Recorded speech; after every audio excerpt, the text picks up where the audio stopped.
శివాయ. ఓం నమో నారాయణాయ. నరదృష్టి నివారణ, సంచిత కర్మ, ప్రారబ్ధ కర్మ, ఆగమిక కర్మ, దోష నివారణ కాళభైరవాయ నమో నమః. హరి ఓం. ఓం కాళకాలాయ విద్మహే కాళాతీతాయ ధీమహి తన్నో శ్రీ నరదృష్టి నివారణ కాళభైరవాయ నమో నమః. హరి ఓం. మా ఛానల్కి స్వాగతం. చూస్తున్న వీక్షకులకు, ప్రేక్షకులకు, ప్రియ కాళభైరవ భగవద్బంధులకి స్వాగతం పలుకుతూ మమ్మల్ని ఎంతగానో ఆదరిస్తూ ఉండబడినటువంటి ప్రియ సోదర సోదరీమణుల అందరిపైనను కాళభైరవ స్వామి యొక్క జయంతి ఆశీస్సులు ఉండాలని కోరుకుందాం. ఈ వీడియో మీరు చూస్తున్నారు అన్నట్టయితే మీకు కాళభైరవ స్వామికి ఆజ్ఞ ఉంది అని చెప్పి గమనించగలగాలి. ఈ వీడియో ప్రారంభం నుంచి చివరిదాకా మీరు ఎప్పుడైతే చూస్తారో కాళభైరవ స్వామికి ఆశీస్సులు కలిగి అష్ట కష్టాలకు స్వస్తి పలికి అష్ట ఐశ్వర్యాలకు, ఆనందాలకు, రాజభోగాలకు మీరు అర్హులు అవుతారు అని చెప్పి కాళభైరవ స్వామికి ఆజ్ఞ చేత మీకు చెప్పడం జరుగుతుంది. కనుక ఈ వీడియోను చూద్దాం, ఆచరిద్దాం, స్వామిని స్మరిద్దాం, ఆయన జయంతి ఆశీస్సులు కూడా పొందుదామని చెప్పి గమనించాలి. 1/12/2024 నుండి 31/12/2024 వరకు పుట్టినటువంటి వారందరూ కూడా ముందస్తుగా జన్మదిన శుభాకాంక్షలు. గతంలో వివాహం చేసుకున్న వారికి వివాహ వార్షికోత్సవ శుభాకాంక్షలు. ద్వాదశ రాశుల్లో గ్రహ గమనాల్ని ఒకసారి వీక్షింపచేద్దాం. వృషభ రాశిలో గురు సంచార స్థితి శత్రుస్థానంలో, కర్కాటక రాశిలో కుజ భగవానుడు నీచ సంచార స్థితి, కన్యరాశిలో కేతు సంచార స్థితి, వృశ్చిక రాశిలో రవి బుధ సంచార స్థితి, బుధాదిత్య రాజయోగము, ధనుసు రాశిలో శుక్ర భగవానుడు సంచార స్థితి, కుంభరాశిలో శని భగవానుడు స్వక్షేత్ర సంచార స్థితి, మీనరాశిలో రాహు సంచార స్థితితో ద్వాదశ రాశుల్లో గ్రహ గమనాలు ఈ విధంగా ఉన్నాయి. కనుక స్వామివారి యొక్క ఆశీస్సులు పొందుదాం, కష్టాలకు స్వస్తి పలుకుదాం, ఐశ్వర్యానికి స్వాగతం పలుకుతాం. అదే కాకుండా 2024 స్వస్తి పలుకుతూ 2025కు స్వాగతం పలుకుతూ ఈ యొక్క సంవత్సరం చివరి ఎండింగ్లో ఎలాంటి యోగాలను పొందాలో కూడా తెలుసుకుందాం. ప్రధానంగా మనకు ఈ సంవత్సరము 2024 కనుక 8 సంఖ్య, అందులో 31 4 సంఖ్య, మంగళవారం పూట అమావాస్యతో వచ్చింది. కనుక ఇలాంటి అమావాస్య తిథుల ఎందున అంటే మనకు సంపూర్ణమైన సంవత్సరం చివరి ఎండింగ్లో ఎలాంటి విధి విధానాలు పాటించాలి, ఏవి చేయొచ్చు, ఏవి చేయకూడదు. అలాగే డిసెంబరు 1వ తారీఖున కార్తీక మాస అమావాస్య ఆదివారంతో కూడుకున్న అమావాస్య ఉంది కనుక ఎలాంటి విధులు పాటించాలో కూడా సంపూర్ణంగా తెలుసుకుందాం.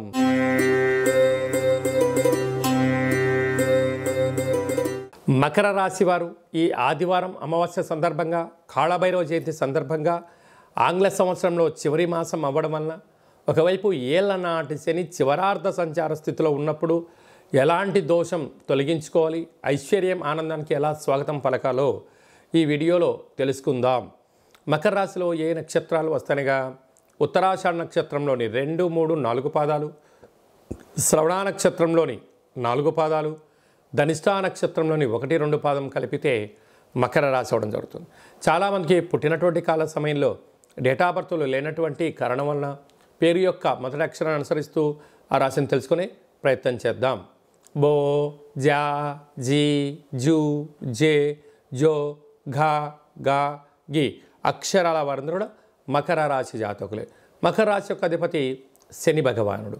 వీరికి 2వ స్థానంలో శని భగవానుడు స్వక్షేత్ర సంచార స్థితిలో ఉండడం, తృతీయంలో రాహు, పంచమంలో గురువు, సప్తమంలో కుజుడు కుజ సంచార స్థితి, కుజదోష ప్రభావం ఉండడము, వ్యయంలో బుధాదిత్య రాజయోగములు లాభస్థానంలో ఉండడము, వ్యయంలో శుక్ర భగవానుడు సంచారం చేయనప్పుడు అనవసరమైన ఖర్చులు పొంచి ఉండడం, స్వతహాగా తెలిసిన దానికన్నా తెలుసుకోవాల్సింది చాలా ఉంది అనేటువంటి దానికన్నా అంతా నాకు తెలుసు అన్న పరిస్థితిలో మీరు భ్రమలో జీవించడం వలన సమయం, ధనం వృధా అవ్వడమే కాకుండా అనారోగ్యాలు అంటే సీజనల్గా వచ్చేటువంటి జలుబు సమస్య, వాతావరణంలో మార్పుల వలన మీ శరీరం తట్టుకునే పరిస్థితి ఉండదు.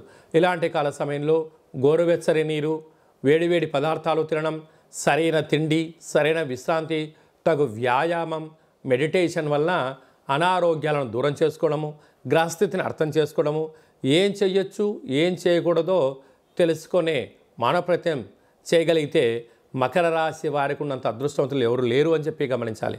ఇలాంటి కాల సమయంలో పూజా మందిరంలో ఒక తెలుపు క్లాత్ను కానీ నలుపు క్లాత్ను కానీ ఏర్పాటు చేసుకొని, నవధాన్యాలను కొద్దిపాటి నల్లటి నువ్వులను ఎక్కువగా ఉండేటట్టుగా ఏర్పాటు చేసుకొని, నారికెల దీపాన్ని కానీ కూష్మాండ దీపాన్ని లేకుండా రెండూ కలిపి కానీ దీపాన్ని ఏర్పాటు చేసుకొని దిష్టి తీయించుకొని దానము చేయడం, మహాదేవుడికి అభిషేకం చేసుకోవడం, మహాదేవుడిని స్మరణ చేయడం వలన సకల గ్రహ దోషాలు తొలగిపోతాయని చెప్పి గమనించాలి.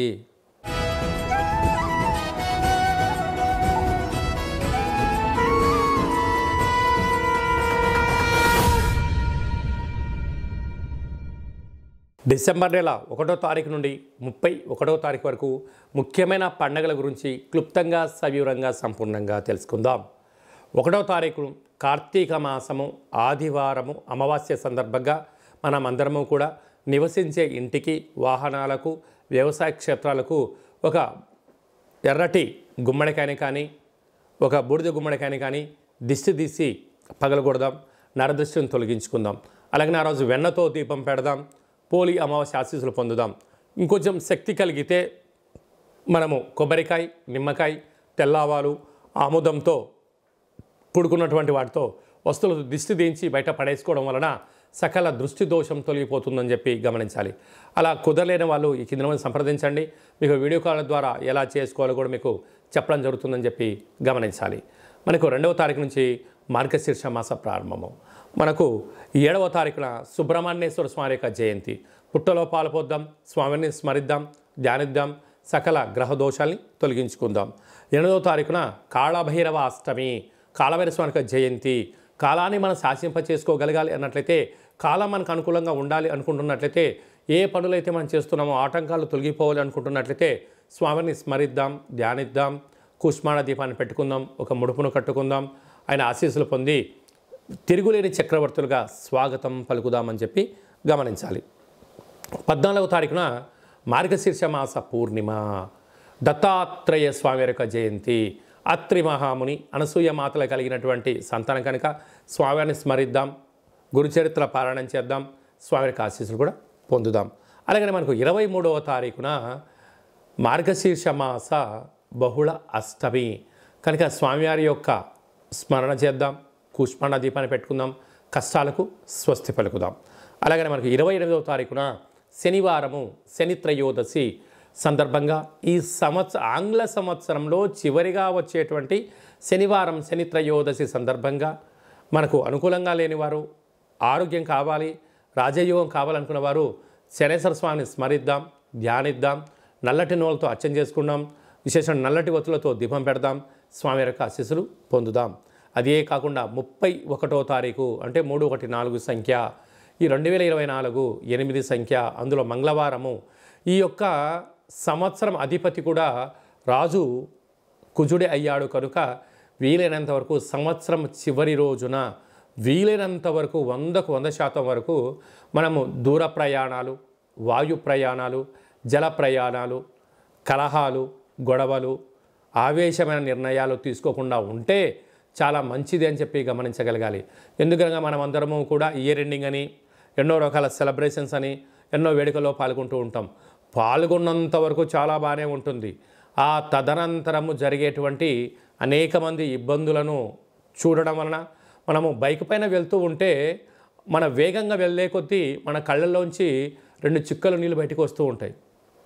అంటే మనకు దేనికి సంకేతం చెప్తుందంటే, బాబు మితిమీరిన వేగం పనికిరాదు, నువ్వు నీ కంటిలో నుంచి చుక్కలు బయటకు వస్తున్నాయంటే నీ కోసం ఎదురు చూసేవాళ్ళు నీ తల్లిదండ్రులు, మీ భార్య, పిల్లలు నీ ఇంటి దగ్గర ఉన్నారు, మితిమీరిన వేగం పనికిరాదు అని చెప్పి మన దేహము ప్రకృతి ద్వారా చెప్తుంటుంది.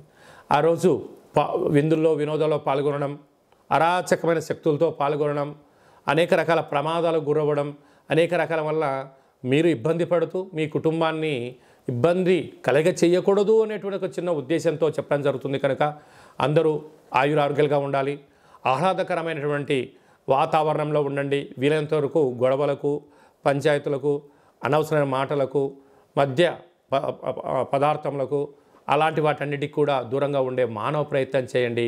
స్వామివారికి ఆశీస్సులు పొందండి. వీలైతే దైవనామము, ఆధ్యాత్మిక చింతన, వీలైతే అయ్యప్ప స్వామి యొక్క స్మరణ, కాళభైరవ స్వామి స్మరణ, ఆధ్యాత్మికమైన జీవనంలో ఆ ఒక్క పూట ఉండండి.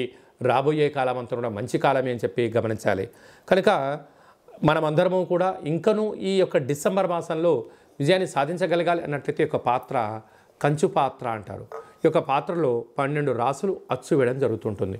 ఈ పాత్రను ఎలా ఉపయోగించుకోవాలి, అదృష్టానికి ఎలా స్వాగతం పలకాలో మనం తెలుసుకుందాం. ఇలా ఒకసారి శబ్దం చేస్తే ఓంకార శబ్దం రావడం జరుగుతుంది.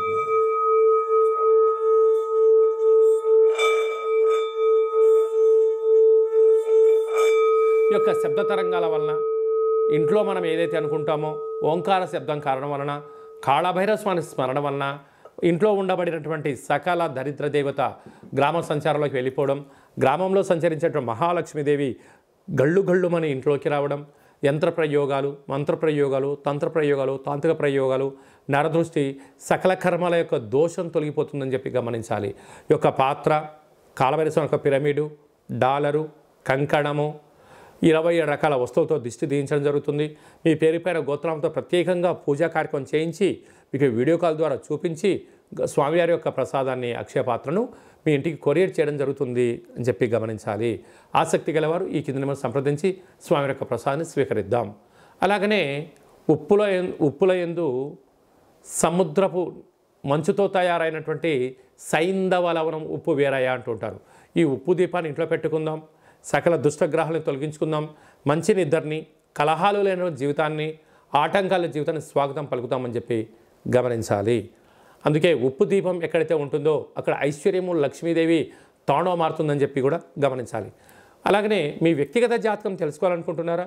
మీ యొక్క పేరు, పుట్టినటువంటి తేదీ, నెల, సంవత్సరం, సమయం రాసి వాట్సాప్లో పంపించినట్లయితే 100 సంవత్సరాల జాతకాన్ని వ్రాసి మీకు పంపించి పుట్టినప్పుడు గ్రహ గమనాలు ఎలా ఉన్నాయి, ప్రస్తుతం ఎలా ఉంటున్నాయి, రాబోయే కాలంలో ఎలా ఉంటున్నాయో సవిరంగా తెలియజేయడం జరుగుతుంది.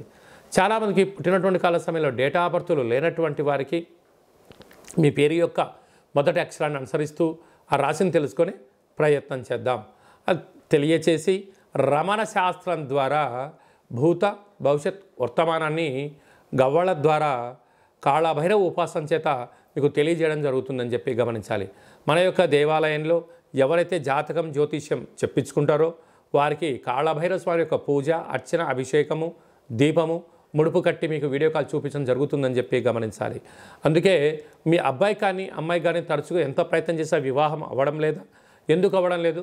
జాతకంలో ఎలాంటి ఇబ్బందులు ఉన్నాయి, ఎలాంటి అమ్మాయి వల్ల యోగం కలుగుతుందో మీకు తెలియజేయడం జరుగుతుంది.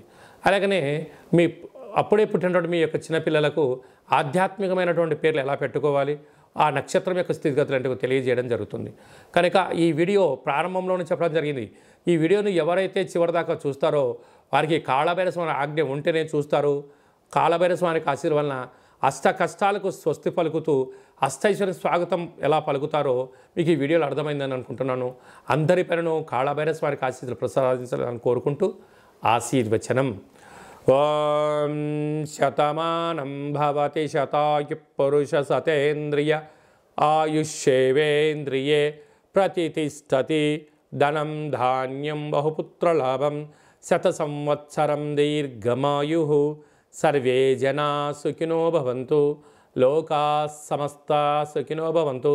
సర్వం కాళభైరవ జయంతి దేవత కాళభైరవ దేవతార్పణమస్తు. హరి ఓం. ఈ వీడియో మీకు నచ్చినట్టయితే లైక్ చేయండి, షేర్ చేయండి, మా ఛానల్ని సబ్స్క్రైబ్ చేసుకోండి. మేము చేస్తున్న ఆధ్యాత్మిక వీడియోలు అందరికన్నా ముందు మీరు చూడాలనుకుంటున్నట్లయితే, అందరికన్నా మీరు మొట్టమొదట అదృష్టవంతులు అవ్వాలి అనుకున్నట్లయితే ఈ వీడియోను షేర్ చేసి భగవద్బంధులకు, మిత్రులకు చేరవేయండి. మీరు ఎవరి క్షమాన్ని కోరుకుంటున్నారో లేక మీ క్షమాన్ని ఎవరితో కోరుకుంటున్నారో ఈ ఆధ్యాత్మిక సమాచారాన్ని చేరవేసి కాళభైరవ స్వామి ఆశీస్సులు పొందగలరు.